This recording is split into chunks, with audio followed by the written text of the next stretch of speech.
Hello, everyone, and welcome to Toku Portal Podcast. I'm Ryan. With me is Drago. And we're back, boys and girls. we're back with Power Rangers Beast Morphers, Episode 2. Great news, guys! We broke the honeymoon phase, and they still don't suck. Hallelujah!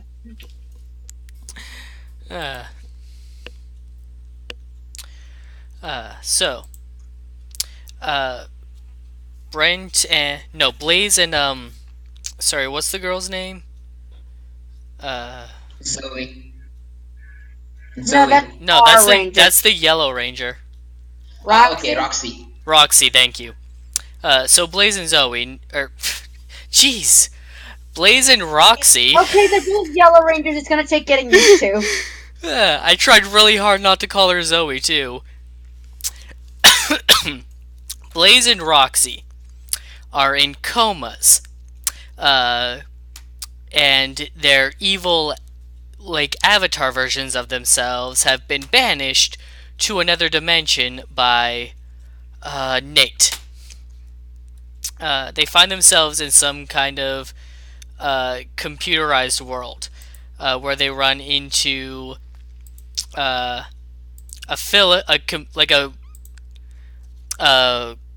what's the word I'm looking for? Like a machine version of Philip is what he looks like to me, at least. That's all I could think of when I was looking at him. Who at first he tries acting all tough, but then the moment Evox shows up, he turns into a huge coward. Considering what he was up against, I don't blame him. Evox wants to return to Earth, and Snozzle, is that his name? No, Scrozzle. C-R-O. Scrozzle, thank you. Scrozzle, afraid of Evox, admits that he has a machine that can send them there, but he doesn't have the energy to power it. Roxy happened to, when they got teleported, a canister of MorphX was sent with them, so she offers that. It's not enough to send all of Evox back, but they could go back in person and collect more MorphX. So now we're at the point where Go Busters basically started, and we're on the same track here. We just have more villains than enter. Thankfully. Yeah, how do you guys feel about this? I'm really excited, to be honest. We already got the enter and escape counterparts from episode 1, which I really enjoyed. And also the fact that we have an original American-only Power Rangers villain, which we haven't seen for a while, makes me kind of excited for what this is gonna be. And I do like the fact that there are 3 villains versus 3 Rangers right now, which does make for some fun rivalry, I guess. And also, I really like the fact that for now, we are not shoving all the villains out to the world. We are letting few at a time, which I think it's a better pace for the second episode. And I really like the aesthetic of the cyber dimension. I don't know why it's called cyber dimension, but I really like the aesthetics. And it is even if the world looks empty, the lighting and the well placed props kind of make the world stand out more and look better. And it has a better aesthetic than wherever Messiah was. True. His just felt like a knockoff AI construct at best. But this one, holy crap! Oh my gosh. First of all, I get it's supposed to be a bleak aesthetic and it's not supposed to catch your eye. It did anyway. Oh my god. It feels like every week the CG just gets better. There's such a good quality for the CG here. Not to mention, and again, like Drago said, a real OG villain. Like, I'm hoping it's a good. No one can ever top Lord Zed in terms of original Power Ranger villains, but damn, am I interested in where Scrazzle's gonna go. Not only does his aesthetic look cool, but he's got an interesting backstory, which we'll get to a little later. He's got a little bit of mystery going for him. He's a technical genius, which can have a lot of fun with what we're doing. Oh my god, I want to see more, please. And again, more than one villain. Dynamics and character focus on the villains and the heroes. My god, 2 episodes. How the fuck are we getting disengaged in 2 episodes? I love it. So, Yeah. oh, Okay. I was just gonna say this thing. The fact is that the CGI is not that it's better as such. I mean, it's really good.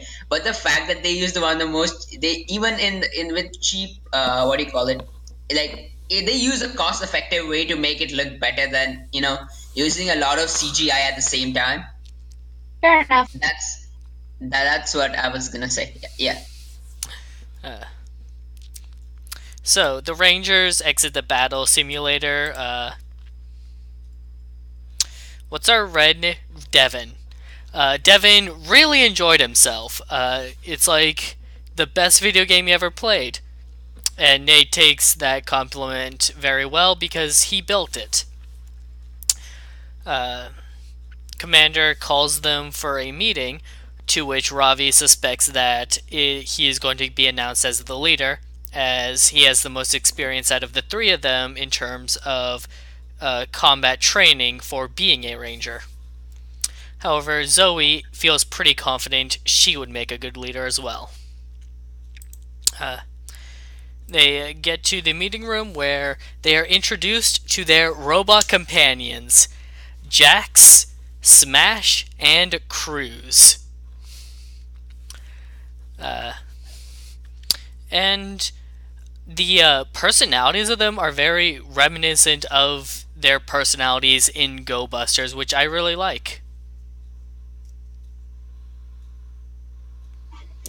Uh, okay. Are you done, right? Yeah, you can say. Okay. I really like that the Zoe and Ravi are already like they are bickering about being the leaders, which is really interesting. It's not the Red Ranger, and also the fact that I think their personalities are how like we see more personality from Ravi this episode, and we can know what kind of person he is compared to last week. And and here we know how Zoe is in last week episode, but not last week, sorry, 2 weeks ago. Yeah, for episode one, she we knew how she was, and watching her step up, like why can't I be the leader? That kind of attitude that she has fit well within the character, and we got to learn a lot more. And also, I like Beastbot. I like all the three Beastbots, like the rabbit one especially because he just sounds like Danny DeVito. Oh my god, yes. I didn't think of that. Yeah, but yeah, and also and he's voiced by like one of the Campbell Cookie, I think his name is. I forgot his surname, but that he brought a really good range to the voice acting before in Power Rangers for the villains, and I really like him here as Jax. Smash, I do like his personality about him wanting hugs, but Ravi not being a person who hugs other people. And yeah, I really like, even with the fact that the personalities of Zoe and Jax match, like kind of like they complement each other, which is really cool. And my boy Kelson Henderson is Fuck back. yes, my boy. I am really happy that he's part of Power Rangers again. Uh, because I like him as Cruz the more we see him. Yeah, But he's yeah, been that's doing my good so far. opinions. Absolutely. Just I think this makes his either 10th or 11th Ranger show he's been in.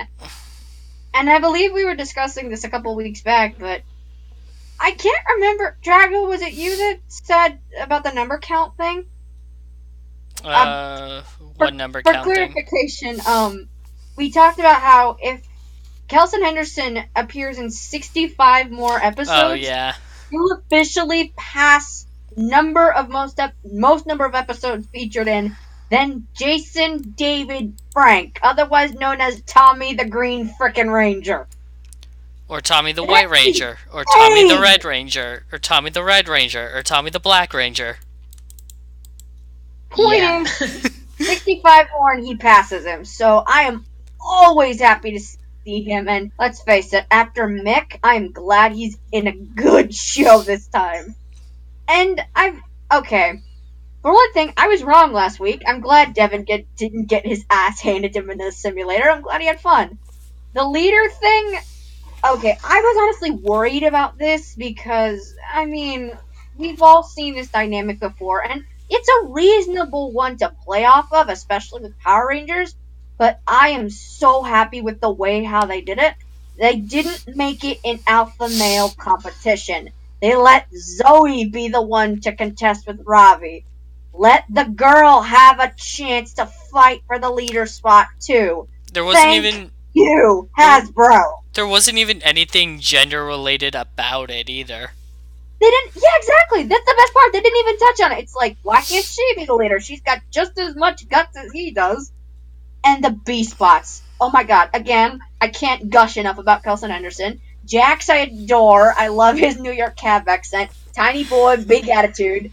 Smash, big sweetheart who's a hugger. I am a born hugger. And I've heard some people complain a little bit about how Cruz can be forgetful and why would you have that kind of personality trait in a robot? My argument is Nate, because as I said last time, Nate is a prodigy, he's a genius, and he will do what he needs to help them. But he's still a kid. He's not gonna do this without having a little bit of fun. And it's not an until it proves detrimental, then I'll put my foot down and say, okay, now you need to R- fix this. But for right, the time like being, it's fine. he comically couldn't remember his own name when he was activated. Like it's probably just going to be things like that. Like, oh, what was I supposed to pick up from the store Yeah. again? So if it's for comedy's sake, that's fine. It's a good alternative to Ben and Betty, which we'll get to. But when it becomes detrimental, then I might jump on the wagon of, okay, now this is getting ridiculous. You need to fix this. I don't even expect it to come up that much. Exactly. So it's just I'm okay with it. Overall, I am just so damn happy they're here and they're amazing. Uh, and then Ben and Betty come in to offer their aid in terms of the science department. Wait, aren't they security guards? Well, they do whatever the commander tells them to, whether or not she thinks it's a good idea. So they invented a taser gun, and when they go to test it out, it backfires and shocks them instead.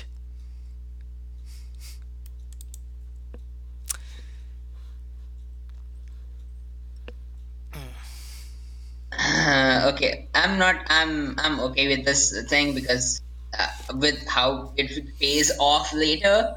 But right now, I didn't actually find this funny. Which is fair. As I said, there are other alternatives for comedy, so it's not like they're the supposed to be the main source for comic relief. There are other ways. But Yeah, Commander was honestly, surprisingly funny for that. When she said that exactly. she puts them wherever they want. Yeah. But I get it if you don't find that exact gimmick, or I get that. But for the most part, they're actually doing pretty well because, as I said before, this isn't forced. It doesn't feel forced. It may look like it sometimes, but it's because of their nature and the fact that they're trying to make a difference. Like you guys said last week, they are season 3 Bulk and Skull from Mighty Morphin. I am perfectly okay with that. If they don't make me laugh every week, that's fine. I still enjoy them as characters. They're still trying to make a difference, regardless of whether or not they're trying to be funny at the same time. And they will make a difference later, even though it's still comic relief. If I don't hate the characters, I'm fine if they don't make me laugh every week. Because the fact is, I still enjoy them, and I'm not constantly fast forwarding through them every damn time they're on screen. Did you do that with someone? Is there something that Last you didn't season. like? Oh, dude, you have no idea. I have no idea, actually. I didn't watch that season. Be thankful you didn't. And to all those who suffered through it, I'm I sorry. And if any actors hear this, I'm sorry you had to go through that. I didn't give the Neo Saban era much of a watch. Uh, Although I did hear good things about Dino Charge, so I would go back and look at that sometime. The first one. Skip every filler in the second one. Trust me.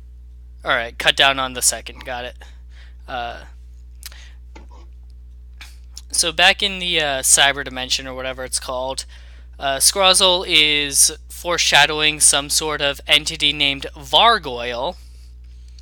Uh, and it's been a while since I've seen Go Busters, so I legit don't know who he could be talking about here. Uh, but basically, he's been hiding from Vargoyle and warns Blaze and Roxy to do the same. He then uses the Morphex to invent a device that can allow them to transport to Earth. Meanwhile, the Rangers are now introduced to their mechs. This is when Ravi chooses to bring up the idea of, so who's going to lead the team? I will accept the position, and Zoe openly challenges him for it. Commander asked Devin for his opinion in the matter, and Devin gets distracted by a giant gun. Not gonna lie, so was I.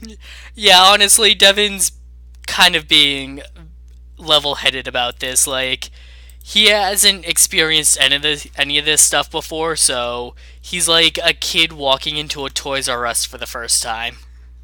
With a $5,000 gift card, no less. This is interrupted by the Ben and Betty coming in saying like, "Hey, there's been a security breach." And when the Rangers deploy, Ben and Betty follow behind, as is their job as security.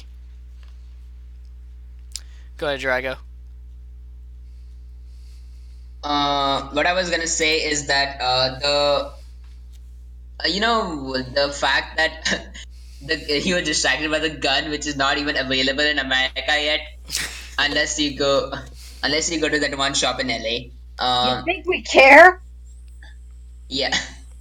But yeah, otherwise I really like this scene. Like, it shows a contrast between like Devin just being the new excitable kid in the place, and Zoe and Ravi being like the two people who are just very ambitious, and And have been here a while.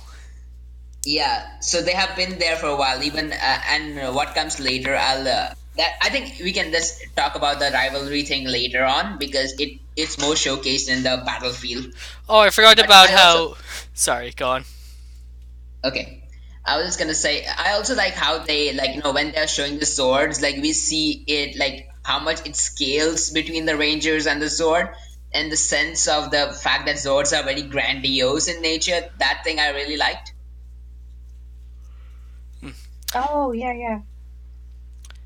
I forgot about how the commander also throws fucking shade at her own son when Zoe brags about her leadership skills, about how she reorganized the entire laundry department. And Ravi's like, "Oh yeah, that's easy." His own mother's just like, "How would you know? You've never done laundry before." Hey, she's not playing favorites and she's leveling the playing field. That's how the commander works. She still threw shade at her own son, and it's hilarious. I didn't say it wasn't funny.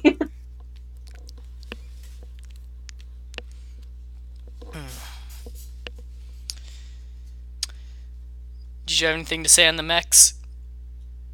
Holy fucking shit!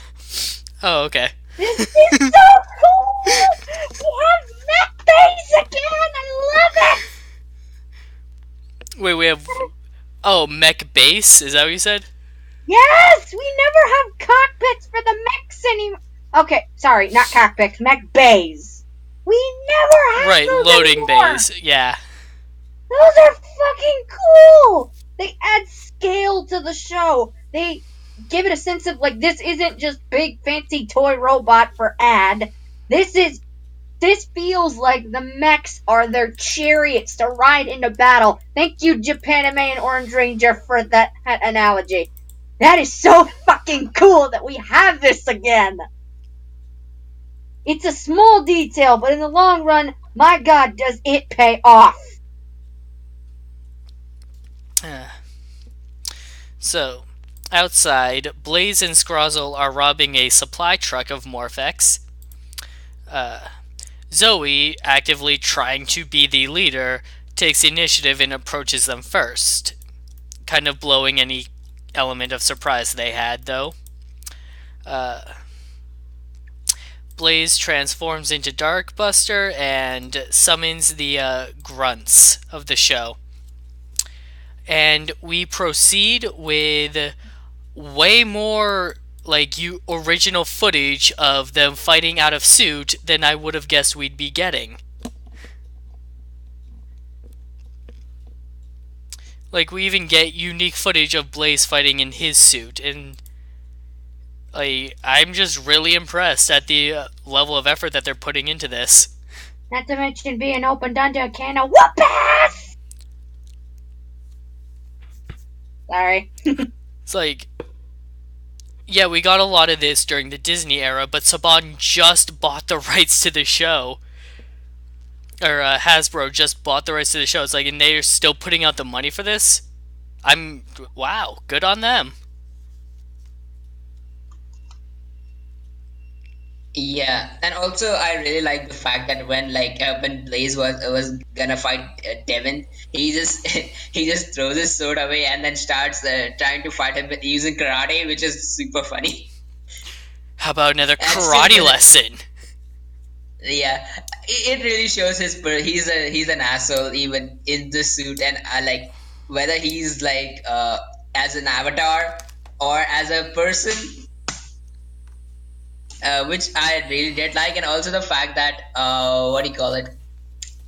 Devin still kicks his ass As I out of said, suit. and a whoop ass.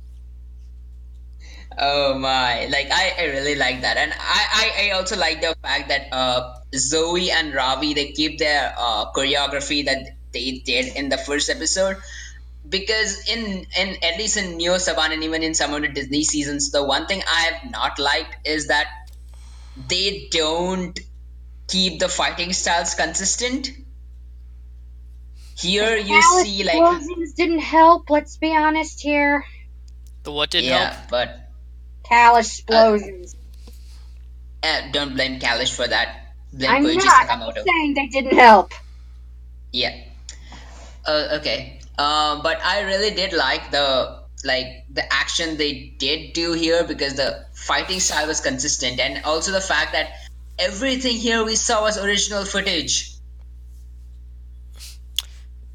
Like, it takes a long time for them. Like, nothing in episode 1 was stock footage, and it takes a long time in this episode to use stock footage. This And that is too. what, the 8-10 minute mark by now? Yeah.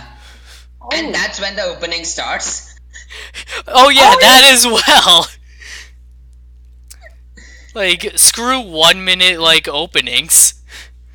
30 seconds to the point, let's get back to the fun.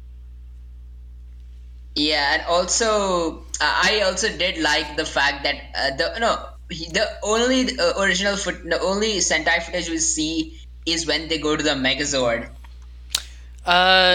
No, some of the No, no, Insu, a good portion of the no, no, Insu no, fighting. Mm-hmm. no, no. that's not Sentai footage. Technically, what they did was they filmed original footage to match this how the Sentai looks, so that there's no inconsistency later on. Wait, so Blue It is Buster original when fighting footage. Blue Yellow Buster. jumps off the building, that was not the same shot from when she does that in Go Busters. No, And Blue Buster fighting. That was from no. Sentai. Come on. Okay, yeah, that was from Sentai. I Yeah, forgot about see? that. Okay, Yeah, okay, then again. but But the Yellow jumping off majority the of it. building wasn't because it looked like what was in Go Busters. No, it was filmed again so that what do you call it? It matches the Sentai footage Matt, later on. If Some of Neo Saban did that, but not as good. In fact, uh, a lot of it was really just not needed. so there's even mm, more unique footage in here. They're pulling all the stops. Hallelujah. mm. Uh, Just sorry. I was gonna move on, but if you have more to say, go on. I'll wait till you're done with the fight because holy shit, do I Oh have a yeah. lot to say. Right. So during the fight, Ravi and Zoe's competitive sides kick out as they start. They start by showing each other up, but getting more and more like passive aggressive at each other to the point where they just stop fighting altogether to yell at each other until Devin like kind of reminds them that they're in the middle of a fight. Uh, Before they decide, behind the scenes rather, Blaze asks Scrozzle if he got any more tricks up his sleeve. Scrozzle actually does, and he uses the Morphex energy on a nether device he made to convert any just inorganic object into a full working robot to fight for them. Uh, this one he uses it on a pile of tires, and it becomes Cyclotron. The Rangers, seeing the monster of the week, decide it's morphing time. And the sequence that they use here.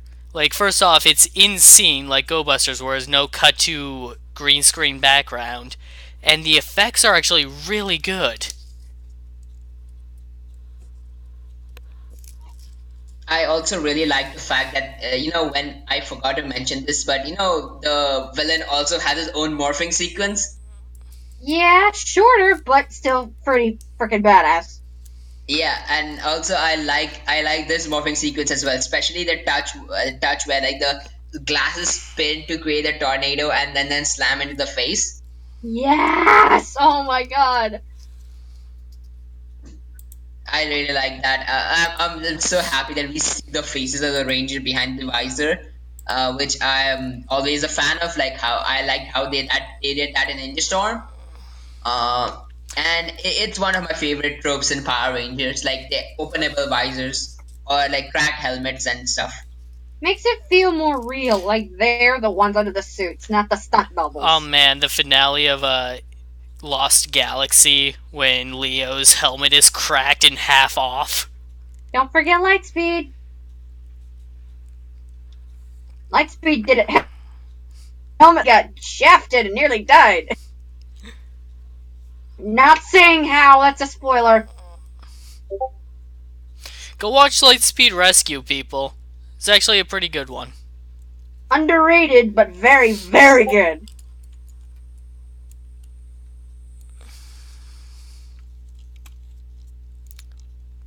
Alright. Uh, so now we get in-suit fighting, apparently most of which is not stock footage.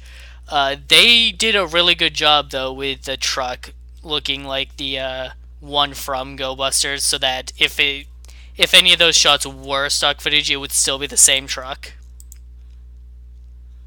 Uh, Meanwhile, Ben and Betty are still here, just kind of watching everything from a safe distance, which Devon told them to stay back because they're not actual Rangers, so they shouldn't get too involved. Until, of course, Devon notices a dog passing by and freezes up. And so, as he's about to be attacked from behind, Ben and Betty actually come in and rescue him with their impromptu taser that they made. Uh, However, Devin isn't the only one experiencing a weakness. Uh, Ravi pushes himself too hard and begins overheating and goes kind of berserk. And Bananas? no. If they're gonna use that analogy, so am I. And is even willing to attack Zoe. Zoe burns through all of her remaining energy, dodging the attacks, and finds herself collapsing. Uh, they scared the enemies away, but Nate comes in and has to kind of start doing damage control after everything that happened. Let me just say that we missed the part where where Devon literally one shots the enemy using a pistol. Oh Or like yeah. the Oh, I and forgot about that. I do like the fact that they kept that weakness thing. I mean, the way they did it, I have some issues with it, but otherwise, just to make the footage like if in case when they're using Sentai footage so that they don't have to be inconsistent or edit that out. I think they did a smart move by introducing the weakness. The the explanations for yellow it makes sense because rabbits need a lot of sugar. Uh, The expl do they? I Okay. thought rabbits actually couldn't eat carrots because it had too much sugar or something. They don't, and Oh, that's a complaint a lot of people have. But I mean, I mean, it's playing into a okay. stereotype, yes, but So, it's also a good lesson. so here's how I see yellow. She doesn't actually have to eat carrots. It works the same way Yellow Buster did, where she just needs the calories. No. Wait. I'm just gonna explain it in a scientific manner. Basically, the rabbits need a lot of jackrabbits, especially. They burn a lot of energy compared to regular rabbits. Right? Not pet rabbits. I mean wild rabbits. Yeah. Compare. So comparatively, they eat 1 pound of grass for energy. And carrots contain a lot of sugar. So if Zoe eats it, then it would make sense. Why? Because she can't eat grass. I think if she eats any other form of sugar as well, it'll be fine. Yeah, that's But what I was trying to say. Yeah, America has this thing of like not anti, like eat children to eat healthy or something because if they show eating sweets and stuff, yeah, I would. That would I don't know whether that would fly well. I don't know how American TV works, but maybe that's what I'm assuming. Well, it's Uh, not they're not exactly gonna encourage it unless it's a specific candy commercial. But if it's like a schedulized mainstream TV show, hell no, that's not gonna fly in any century. But and even the red range, the blue ranges like powers are like the weaknesses are really interesting in this show at least. Like I really do think that it would make for a great moment of tension building later on, in case they you do anything with it. And then also but the red ranger one was just awkward. They could recreate the Yeah, fight against Escape. Yeah, they could. yeah. And also the fact that Red Ranger was a bit awkward, but I don't think it's that bad because they have a better explain. That they have a bit. I think it's a bit better than Sentai in my They opinion they have a because more dogs. appropriate explanation for this situation. Yeah, and it is fine. So yeah, like cheetahs are felines, and so felines are enemies of canines such as dogs. Uh, I still think that it makes sense in Go Busters because it was only like yeah, it's kind of stupid that it was chickens, but it was chickens because the character was traumatized by chickens. Yeah, so So at least this time it's a bit more reasonable right, considering the specific cheetah DNA. right, like Go Busters has the different explanation for why they have their powers. And so his weakness is fueled by his own personal experiences.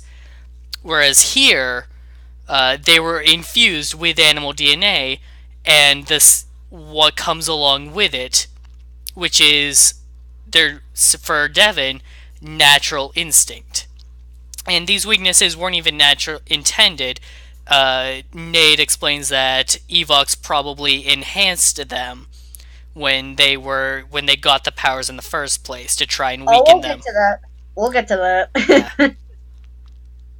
But but Meg, go uh, ahead. you sure? I was just gonna say, but yeah, I feel that like Yellow works the same way Yellow Buster does, where it doesn't matter what she's eating, she just needs to eat something. Like Yeah, Yellow Buster was always carrying like chocolates around with her because she just needed the calories. This is making it sound more like Zoe needs the sugar. definitely. And oh my god, I what I hate sounding like a broken record, but I do it repeatedly on this show. I don't know why. It just happens. This fight, holy friggin' crap. First of all, the fact that they managed to one-shot a monster to death, that's badass. I don't care what you say. Call it the stock footage. Say that you just wanted to sweep it under the rug so you could focus on the characters, and I don't care. That's still badass. The weaknesses, blue and yellow, natural. Red, but there really wasn't much other way they could do it, I will admit. Uh, I also kind of like how they explain it here with the animal traits because Yeah, in Go Busters it was more of a computer theme, like crashing, freezing, rather slowing down, overheating. Here they put like the animalistic spin on it, like predatory instincts, yeah, energy burnout, just natural things like that. exactly. And, like, Devin, when his kicked in, again, I've said my piece about Ben and Betty, but what I forgot to say was their comic relief also moves the plot forward. It doesn't derail it. Yeah, If it weren't for them, Devin would have been screwed. they have been far more helpful already than Bulk and Skull, like mostly ever were.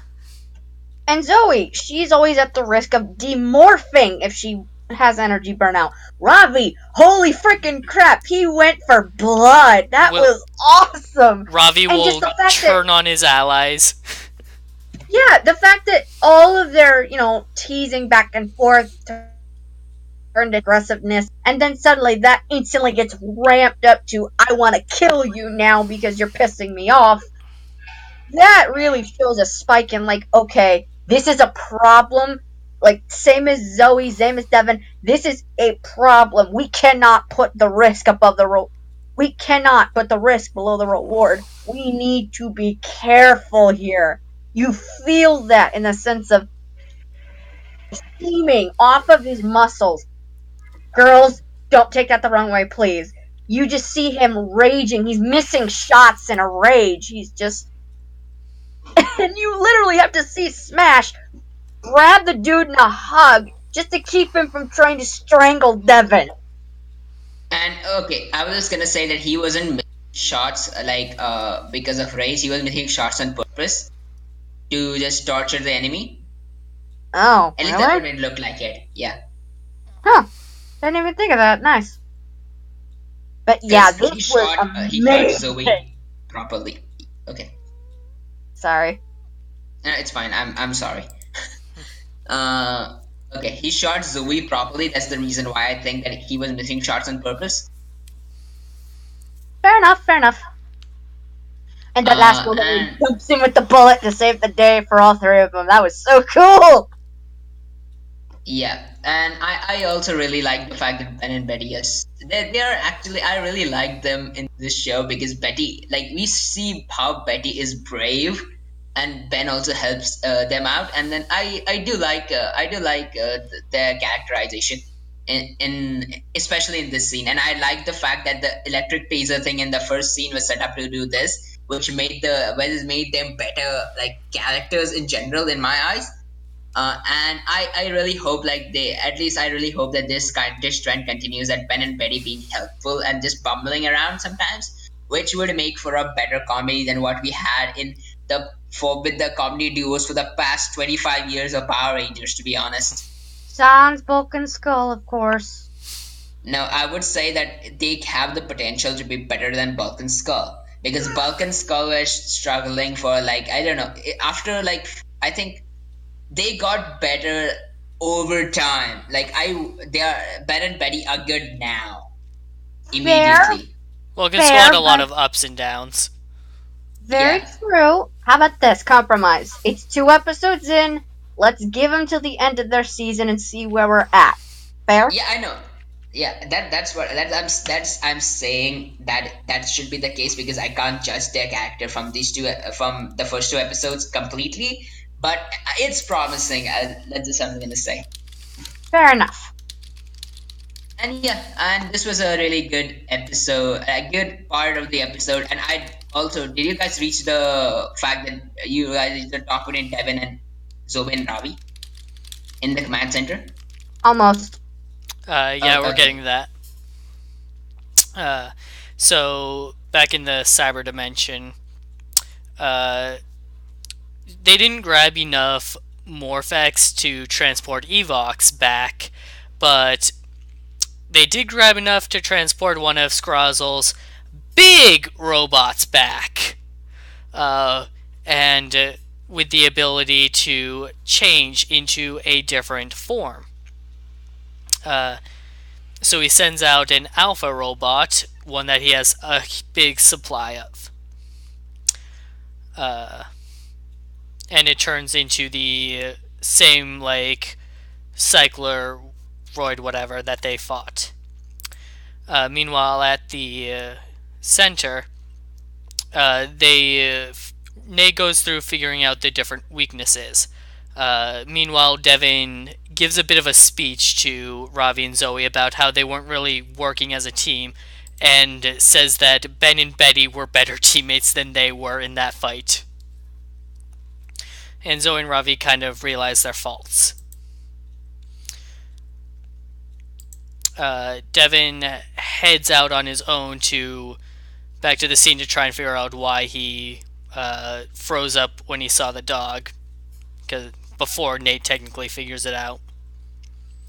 But then when the giant robot shows up, Devin gets called into action to pilot his Zord, as Zoe and Ravi are not yet in shape to go out on their own. Go.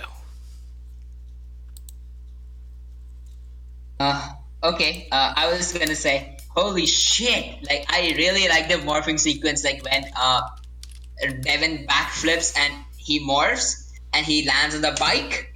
That was so cool. It was Ryder unnecessary. hasn't done that in years. Take notes, Geo. Come on. No, I mean the entire Kamen Rider franchise should take notes about bike scenes because holy shit, these guys do it. Right? Uh, yeah. Consider and also the fact that I really enjoyed the fact that Devon was the one. It was not that Devon like I should be the leader because this and this, but it like Devon actually just stepping up naturally on his own to be a leader, which I did really like. And I like the fact that like I don't know. It just kind of nice. At that moment, I felt like just give Ben and Betty the morpher. They will do a better job. That was that was a pretty fun section of the episode, and yeah. Then I really like the Zord sequence as well. It was pretty neat. Oh my god. Yeah, like Devin. I was really excited early on with the character bios when they said he was a gamer because, hello, gamer. Not full, but you get what I mean. And I was a little worried when they said he's a bit of a slacker, and then when this came up, it's like, okay, they're gonna fall into that trap and say he's not qualified. No! Like you guys said, he steps up, makes them realize what they're doing wrong, and how basically they fucked up royally because they were stuck in their own heads. And he's giving them a way to fix it. The bike thing. Holy frickin' crap. That was so badass. Him driving in front of the giant flag before it. Oh my god! I was a little sad I didn't get to see the cheetah form. I'm hoping we see it next week. But oh my god, that was so badass! Yeah, Devin doesn't try to be the leader like they were. He just steps up and does it. So in the mech, Devin just gets excited that, like, what do you mean this thing has a combat mode and such, deciding he'll treat it like any other video game he's played. And he starts off pretty well in the fight until he sees a billboard advertising something to do with animals and has a dog on it, and freezes up again. Uh, Nate finally realizes that Evox corrupted their animal DNA when they were given it, and figures out how to solve their weaknesses. Zoe needs to eat more, Ravi needs to not overexert himself, and Devin can't look at dogs. So they need to get out there and save Devin because he's going to remain frozen so long as he's still looking at it. And they deploy in their mechs. Uh, they work together in fighting and do a pretty good job of sending the monster flying, which knocks into Devin and knocks the dog out of his sight, allowing him to get back into the fight as well and deliver the finishing blow. Uh, Back at the base, Zoe and Ravi concede that Devin would make a better leader than either of them would. The commander agrees, they all hug it out, and then they immediately get shocked because Ben left the taser in his pocket. Episode end.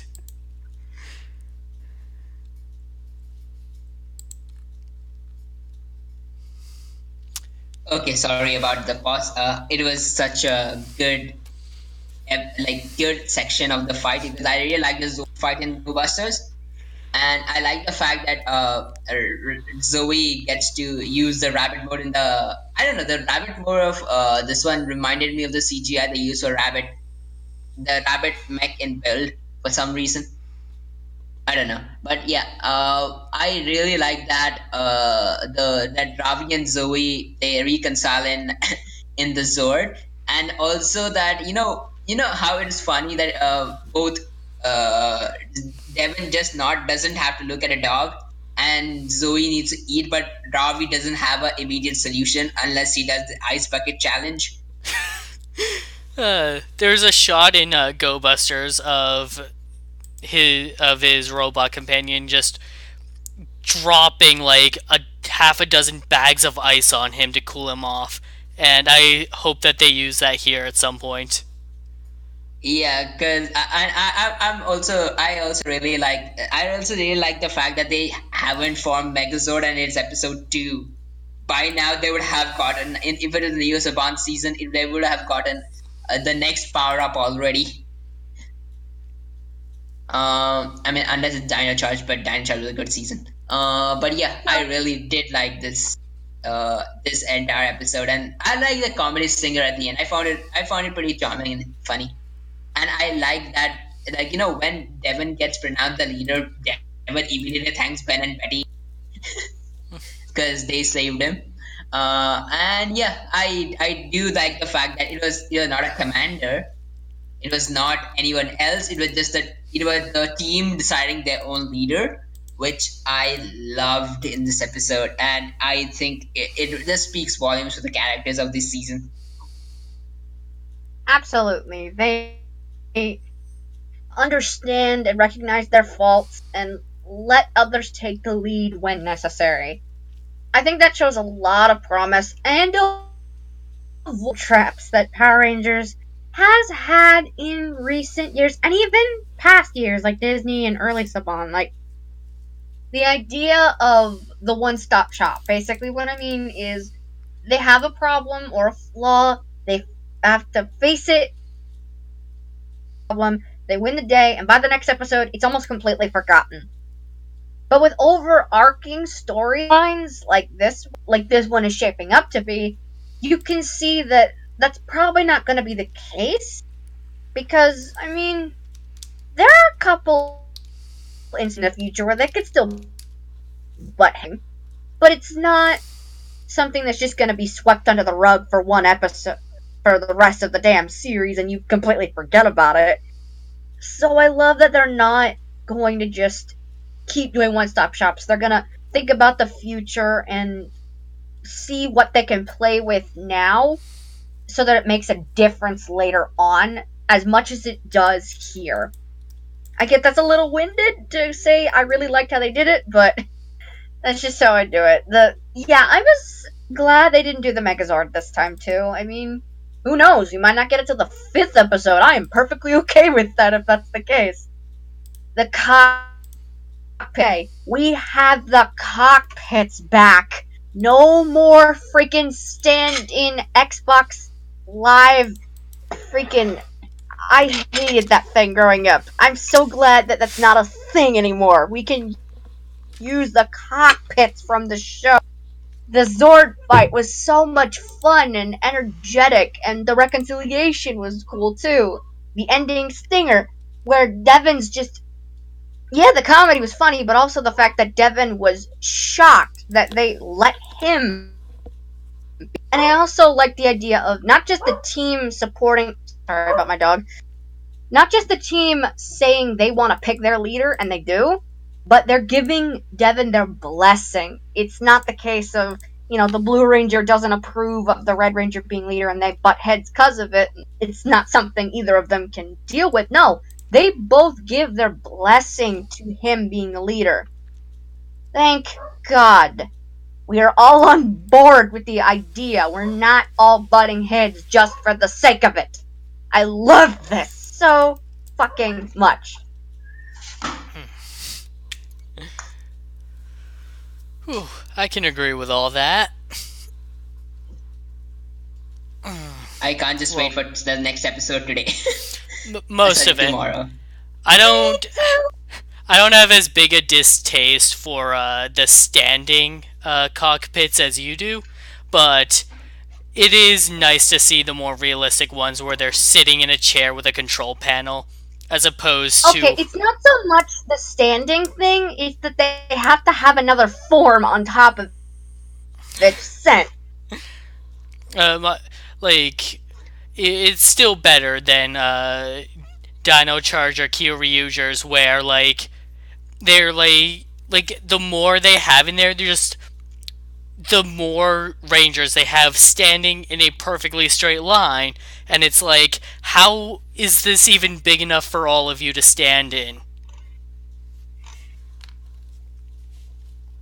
Uh, so I am I honestly have no thoughts on who this Vargoyle guy they're foreshadowing might be. Do you guys have any inputs? To be fair, Scrousel is an original villain, as we said earlier. So honestly, unless they reuse a suit from Go Busters or maybe even the movies, I don't have a clue. It is a gargoyle, just a robot, I guess. Probably. And the popular theory is that the Goldar robot thing, and they use in Kyoryuger Go Buster movie. No.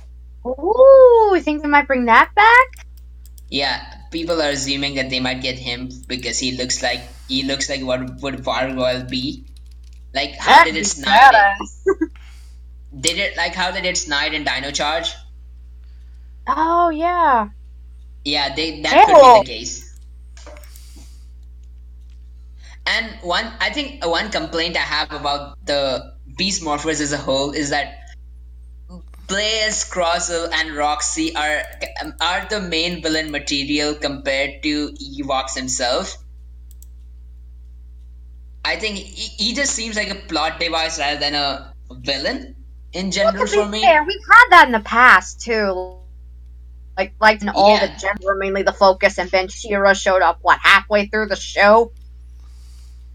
Yeah, but again, I find these villains interesting. I just feel that what what I feel is that maybe after later on, if they get rid of Ewoks and they have another villain group in season two, I hope Blaze, Roxy, and Scrozzle stick around because I do like them a lot. Same. And when we catch up to the stock footage of Dark Buster taking on Red Buster, I'm sure that when they incorporate that, it'll be a really great moment in the show. Oh, I can't wait. And I looked up the Neo Grifforzar costume, and yeah, that looks like a solid contender for Vargoyle. Fingers crossed. So, Hey, th- Hasbro, saving you money here. uh, thanks for joining us tonight, everybody. We're having a blast watching Power Rangers Beast Morphers. We'll be back on Tuesday for the start of, I think it's Kishi Ryu Sentai Ryu Soldier. Yep, and Uh, I can't wait. Wednesday for more Uh, Kamen Rider Zio. And next. and Friday for What? okay. No, I think Friday for Beast Morphers, right? Tuesday for The, Beast Morphers. well, it's Okay, there you go. it's Thursday for us, but it's Friday for you. Yeah. Yeah. So check your time zones, people. We'll see you next time. Bye bye. Don't be like me. See you on the grid. Later, Rangers.